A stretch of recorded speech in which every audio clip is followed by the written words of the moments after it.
दोस्तों, हवाई जहाज़ में सफ़र करना हम में से बहुत से लोगों का सपना होता है। तो वहीं कुछ लोगों का ये सपना पूरा भी हुआ होगा। ऐसे में आपने शायद ही कभी सोचा होगा कि आखिर हवाई जहाज़ का आविष्कार किया किसने है। ऑरविल राइट्स और विल्बर राइट्स नाम के दो भाइयों ने अपने खिलौना से प्रभावित होकर हवाई जहाज़ बना डाला। हालांकि राइट ब्रदर्स का ये सफ़र इतना आसान नहीं था। काफ़ी कठिनाइयों का सामना करने के बाद वे सफल भी हुए थे। तो चलिए दोस्तों, राइट ब्रदर्स की कहानी को हम शुरू से जानते हैं। राइट ब्रदर्स के नाम से मशहूर विल्बर राइट का जन्म आज से करीब 153 साल पहले 16 अप्रैल 1867 को अमेरिका के इंडियाना शहर में हुआ था। तो वहीं उनके छोटे भाई ऑरविल राइट का जन्म 19 अगस्त 1871 को अमेरिका के ही डेटन ओहियो में हुआ था। उनके पिता मिल्टन राइट जो कि चर्च में काम करते थे और उनकी माता चर्च में ही पिता का हाथ बटाया करती थी।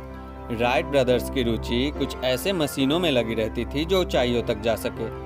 बचपन से ही राइट ब्रदर्स को पैसा कमाने का ऐसा नशा था कि स्कूल की गर्मियों की छुट्टी में छापे खाना यानी कि प्रिंटिंग प्रेस में न केवल काम किया बल्कि साथ में अपनी हाई स्कूल की पढ़ाई भी पूरी की।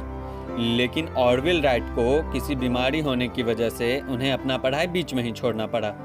इसके बाद उनके पिता दोनों भाइयों को चर्च संबंधी कार्यों में ही लगाना चाहते थे, जबकि दोनों भाई की रुचि इस काम में बिल्कुल ही नहीं थी। जिसके बाद दोनों भाई साथ में रहते, साथ में खेलते और एक ही जैसा सोचते थे और हमेशा कुछ नई खोज में ही लगे रहते थे। एक दिन उनके पिता ने उन्हें एक खिलौना हेलीकॉप्टर लाकर दिया, जिसने दोनों भाइयों को असली उड़न यंत्र बनाने के लिए सबसे ज़्यादा प्रेरित किया। और इसका अंदाज़ा तो आप इसी बात से लगा सकते हैं कि दोनों भाई उस खिलौना से तब तक खेलते रहे जब तक कि वो टूट नहीं गया। इसके बाद राइट ब्रदर्स ने एक ऐसा हवाई जहाज़ बनाने का प्रयास करने लगे जो कि हवा से भी भारी हो, उसमें इंजन प्रोपेलर लगे हो और वो आदमी सहित आकाश में उड़ सके। और फिर काफ़ी मेहनत करने के बाद उन्होंने पहले एक ग्लाइडर बनाया और इसका परीक्षण करने के लिए वे पहाड़ी स्थान पर चले गए, जो 12 सेकंड तक हवा में रहने के बाद पृथ्वी पर आ गिरा था। लेकिन वे हार ना मानते हुए मेहनत करते रहे, जिसका परिणाम ये हुआ कि 17 दिसंबर 1903 को उन्होंने पहली नियंत्रित और निरंतर उड़ान भरने वाली हवाई जहाज़ बना डाला, जो कि एयरक्राफ्ट से भी ज़्यादा भारी था।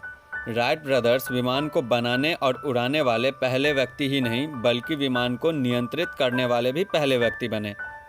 बाद में उन्होंने अपने 82 साल के पिता के साथ उस विमान में करीब 7 मिनट तक का सफ़र किया, जो कि उस समय तकरीबन 350 फीट ऊपर तक गया था। वैज्ञानिक क्षेत्र में उल्लेखनीय कार्य के लिए उन्हें प्रथम डेनियल गुगेनहेम मेडल से भी सम्मानित किया गया। टाइफाइड नाम की बीमारी की वजह से 29 मई 1912 को विल्बर राइट ने इस दुनिया को अलविदा कहा। तो वहीं दिल का दौरा पड़ने की वजह से 30 जनवरी 1948 को ऑरविल राइट ने भी अपनी अंतिम सांस ली और उनका शव यात्रा पूरे सैनिक सम्मान के साथ किया गया था। दोस्तों, आप इस वीडियो को लाइक करके मेरे मनोबल को बढ़ा सकते हैं और आगे आप मुझे कमेंट करके बताइए ये वीडियो आपको कैसा लगा। और अगर आप इस चैनल पर नए आए हैं तो चैनल को ज़रूर सब्सक्राइब कीजिए।